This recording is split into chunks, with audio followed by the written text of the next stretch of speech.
Graça e paz esteja com os meus irmãos. Quero saudar a Igreja Presbiteriana de Ibiá e parabenizar a amada Igreja pelo seu aniversário.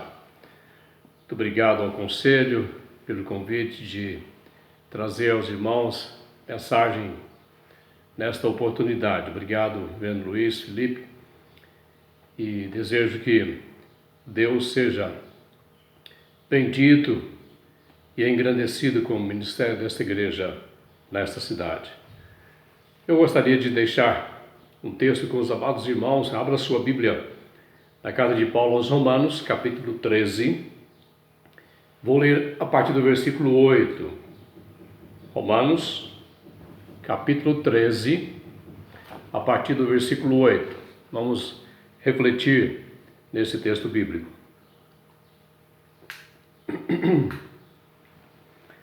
A ninguém fiqueis devendo coisa alguma, exceto o amor com que vos ameis uns aos outros, pois quem ama o próximo tem cumprido a lei.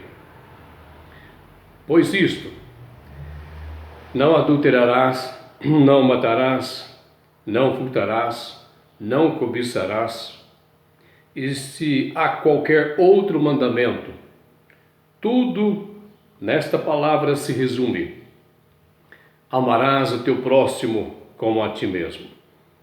O amor não pratica o mal contra o próximo, de sorte que o cumprimento da lei é o amor. De sorte que o cumprimento da lei é o amor. Que Deus, pelo seu Santo Espírito, possa nos guiar à boa reflexão da palavra do Senhor. Meus amados, a carta de Paulo aos Romanos tem sido considerada por muitos estudiosos a mais profunda carta teológica do Novo Testamento. O capítulo 1 até o capítulo 11, seu conteúdo é de um peso teológico sem igual no Novo Testamento, envolvendo o tema a justiça de Deus e a justificação do pecador e a sua salvação, ou a salvação do homem, pela graça e por meio da fé em Jesus Cristo. Desses 11 versículos, Paulo faz um traçado teológico de como Deus vem justificar o homem, como o homem pode ser justificado diante de Deus. A partir do capítulo 2, como Paulo sempre faz, ele faz uma aplicação prática da teologia que ele ensinou até aqui. Toda teologia cristã tem as suas aplicações práticas, suas aplicações éticas, suas aplicações morais, como nós vemos no texto que acabamos de ler. Os salvos em Jesus Cristo têm o dever e a missão, como salvos neste mundo que são por Jesus Cristo, viver uma vida justa, porque eles foram justificados mediante a fé em Jesus Cristo, justificados por Deus. São chamados a terem uma vida e a exibirem uma vida santa, justa, sensata na sociedade em que a igreja se encontra. Capítulo 12, versículo 9, Paulo destaca, põe em relevo o amor cristão na sociedade em que ele vive, na igreja e na sociedade. E ele começa o texto, no versículo 9, dizendo: o amor seja sem hipocrisia. E é esse amor que Paulo diz que deve reger os relacionamentos sociais de todo cristão. Então, a exortação pastoral de Paulo para a igreja de Roma naquela época e para nós hoje, no século 21, Paulo ensina que, além do amor reger o relacionamento eclesiástico, ou seja, interno da igreja, entre os irmãos em Cristo Jesus, este amor promove a unidade e a comunhão da igreja, do corpo de Cristo. Paulo vai dizer que o amor deve ser uma expressão social da igreja. E olhamos esse texto e vemos que o amor cristão é um ato missionário da igreja. Aonde a igreja está plantada, o seu amor é a maior expressão missionária que ela pode ter onde está plantada. O imperativo à igreja é fazer o bem, no seu convívio e transformação e a promoção do bem-estar social onde ela está plantada. Tanto o amor deve reger as relações da igreja, não só de Biá, mas de toda a face da terra. O amor deve reger as relações sociais com os cristãos e com os não cristãos. Por isso, o amor é o mais excelente mandamento da palavra de Deus. E como o próprio Senhor disse, principal e maior de todos os mandamentos. Pois o mandamento do amor é o parâmetro das relações e o fundamento da relação do homem com Deus, e do homem com o seu próximo, do crente com o seu próximo. Aí nós encontramos nesse texto o apóstolo Paulo dizendo o seguinte: nas relações sociais, a ninguém fiqueis devendo coisa alguma, exceto o amor. Paulo tinha acabado de falar sobre a questão da autoridade, que a igreja precisa respeitar, honrar e ser submissa às autoridades, àqueles que estão investidos em autoridades, onde ela está plantada. E agora, ele até vai tratar sobre a questão do imposto, pagar impostos a quem deve impostos, tributos a quem tributos, honra a quem honra. E ele diz, a ninguém fiqueis devendo coisa alguma. E aí há uma implicação interessante quando Paulo diz, exceto o amor com que deveis amar uns aos outros. A ninguém fiqueis devendo coisa alguma, exceto o amor. Paulo põe em exceção uma dívida que a igreja deve ter com a sociedade, que é o amor. Mas precisamos entender, quando Paulo diz exceto o amor, uma dívida, é que o amor cristão deve ser um crédito ativo na sociedade. Esta é uma conta que a sociedade tem sempre a receber da igreja. É um crédito ativo, ou se quer chamar de dívida ativa. Mas na verdade, sempre dívida ativa é porque o cara é mal pagador, foi sonegador. Não é esse o aspecto da igreja sonegar, ficar devendo amor. Não, é que as pessoas sempre têm um crédito do amor na igreja. Porque o DNA da igreja cristã é o amor. Em todo tempo, o Senhor diz que a sua igreja deve estar disposta a amar tanto os irmãos quanto os que não são cristãos. Não pode ser diferente a igreja, porque o seu Deus é amor. Que tanto nos amou que deu o seu Filho unigênito, para que todo aquele que nele crê não pereça, mas tenha a vida eterna. Deus prova seu próprio amor para conosco. Deus é amor. A igreja não pode ser diferente porque o seu Salvador, o seu Senhor, o seu Redentor, que é o Filho Jesus, Ele é amor. E Ele se deu por nós em mais excelente amor. Ele amou o pecador, Ele amou os seus, com tão excelso amor, que Ele deu a sua vida na cruz do Calvário, por amor a você e a mim, pelo resgate da igreja. Amor é o DNA da igreja, porque aquele que nela está, que é o Espírito Santo, também é amor. O Espírito Santo não é só consolador, regenerador, o edificador, não só selo sobre o crente, garantindo-lhe a salvação, mas o Espírito Santo é amor. E no nosso relacionamento com o Espírito Santo, qual é o primeiro fruto que Paulo diz em Gálatas capítulo 5, versículo 22? O fruto do Espírito é amor, e ele segue os demais frutos. Então o Pai, o Filho e o Espírito Santo essencialmente são amor. Jesus disse que o caráter e a real identidade dos seus discípulos é o amor uns para com os outros, não foi? Você lembra disso? João 13:35? Nisto conhecerão todos que sois meus discípulos, se tiverdes amor uns aos outros. Meus queridos, aquele que assume a atitude de se dedicar ao amor, ele está imitando Deus o Pai, Deus o Filho e o Deus do Espírito Santo.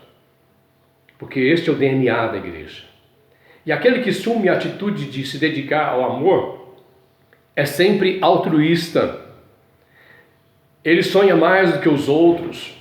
Aquele que ama se arrisca, se aventura muito mais do que os outros.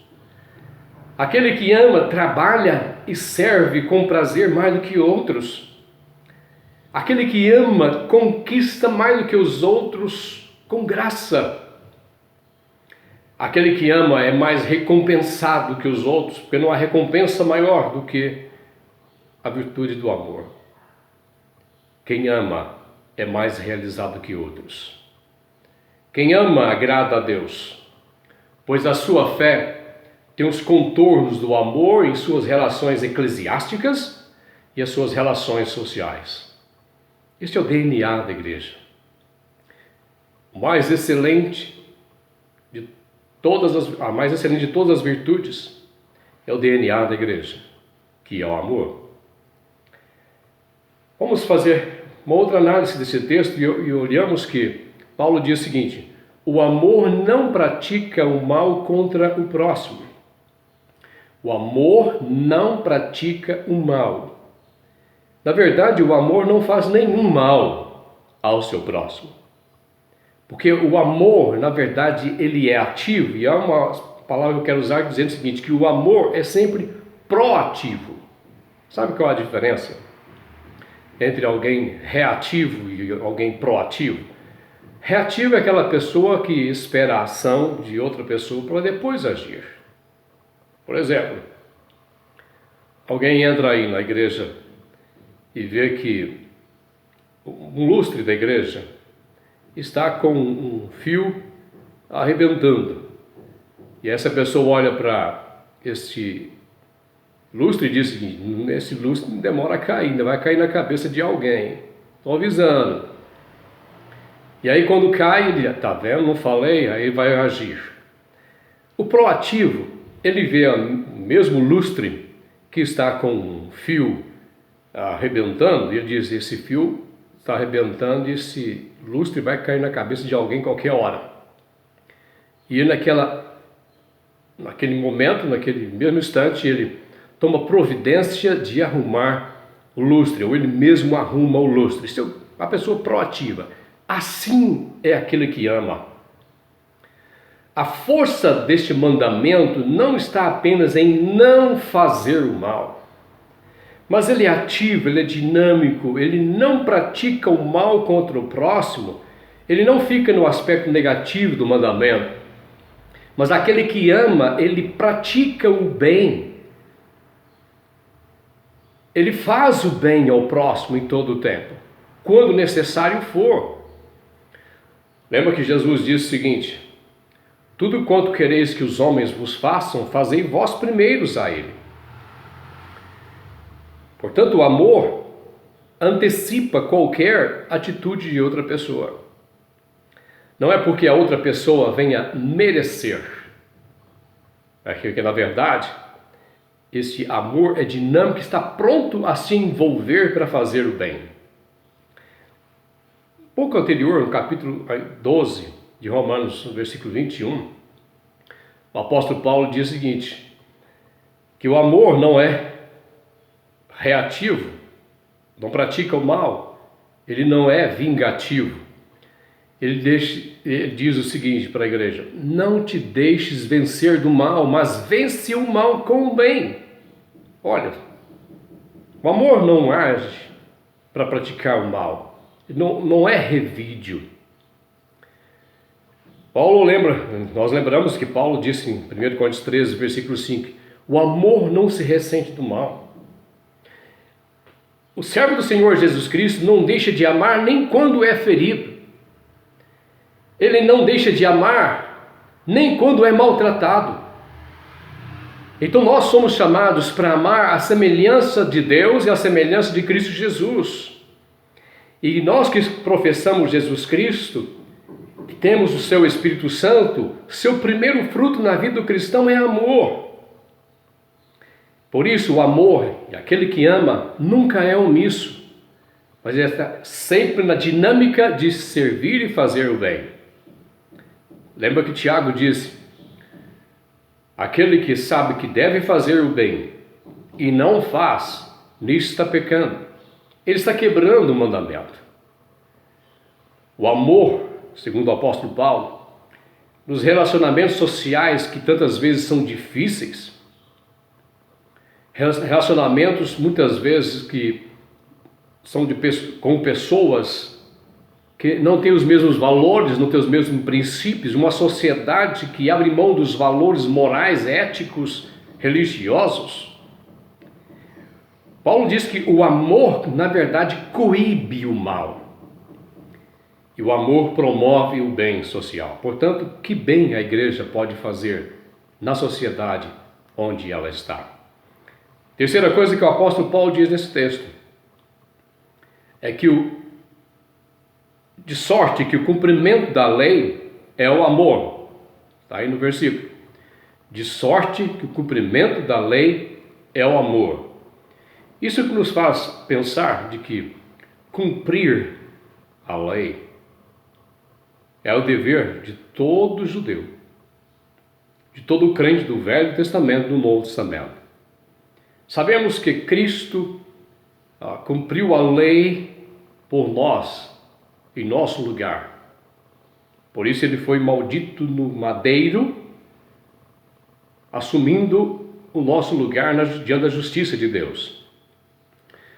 Mas os versículos que Paulo coloca, os mandamentos que Paulo coloca, é aquele chamado do decálogo, ou os 10 mandamentos. Os primeiros mandamentos, os 4 primeiros mandamentos estão marcando a relação do homem com Deus, com o seu Deus. Mas a maioria dos 10 mandamentos é a relação do homem com o seu próximo, a começar com sua família, com seus pais. E nós entendemos por esse texto bíblico que aquele que ama aprende que amar é exceder o senso de dever.